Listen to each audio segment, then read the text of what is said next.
Hi friends, आपण माने तो जानिथिबे कि राज्य सरकार बाहर थिबा श्रमिक मानकु ओडिशा फेराई आनिबे एवं एहार रेजिस्ट्रेशन बाध्यतामूलक अटे, जहाँकि ए नहीं एबे बड़ खबर आसी आइछि।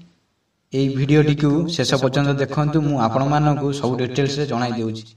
एही भिडियोटी को प्रथमे गोटे लाइक कर दियंतु। आमे चैनल को जदि सब्सक्राइब करना हाथी ताले एबे सब्सक्राइब कर दियंतु, जहा फल रे मु किछि नुवा पठेबी आपण माने देखिबे सर्वप्रथमे।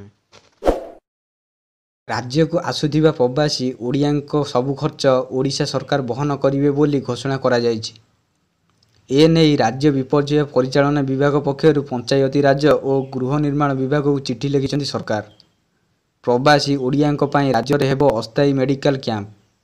राज्य को फेरिया परे परे एमानकु 14 दिन पई क्वारंटाइन रे रखा जिवो। एठारे एमानकर रहिबा, खाद्य पानीय, स्वच्छता रक्षा ठारू आरंभ करी मनोरंजन पई व्यवस्था करिवे सरकार। क्वारंटाइन रे 14 दिन पई जन पिछा केते खर्च हेबो से नै मध्य सरकार घोषणा करिसंती।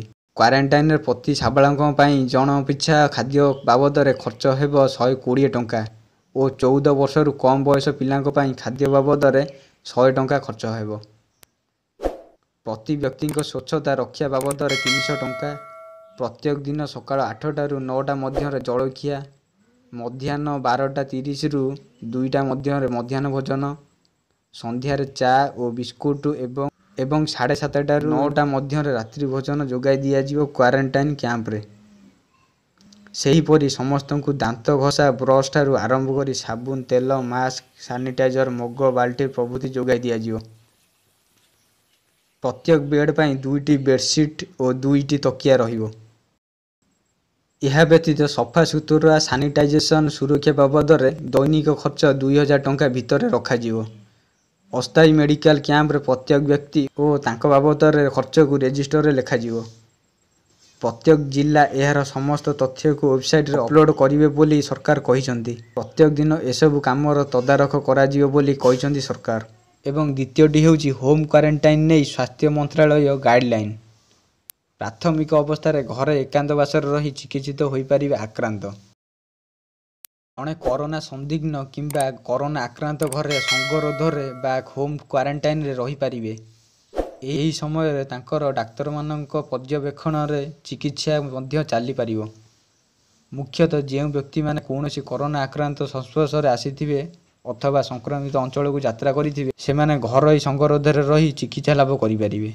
ए संक्रांत रे गाइडलाइन जारी करछन्ती केंद्र सरकार। केंद्र सरकार और परिवार कल्याण मंत्रालय पक्षरु एही गाइडलाइन जारी करायछि। एही गाइडलाइन अनुसार जेउ मानकर सामान्य लक्षण थाई कोरोना पॉजिटिव बाहरुछि अथवा लक्षण प्रकाशित हेउ नाही, सेमाने घरे सेल्फ आइसोलेशन रे रही पारिबे। एथिबेई डाक्तरक परामर्श रे हाइड्रोक्लोरोक्विन सेवन करिबाकू हेबो। आइसोलेशन रे थिबा व्यक्तिक घरे जणे केयर टेकर रहिबे। यही केयर टेकर डाक्तरखाना किंबा सरकारक मेडिकल टीम और रोगी मध्य जोगसूत्र रक्षा करिवे। जेतेबेले लक्षण अधिक बढ़िबो किंबा रोगी गुरुतर हेबे सेतेबेले डाक्तरखाना रे भर्ती हेबे। फ्रेंड्स, यह तो थिला आजिर खबर।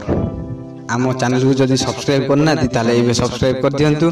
पाखर थिया बेल आइकन को दबाइ दियंतु।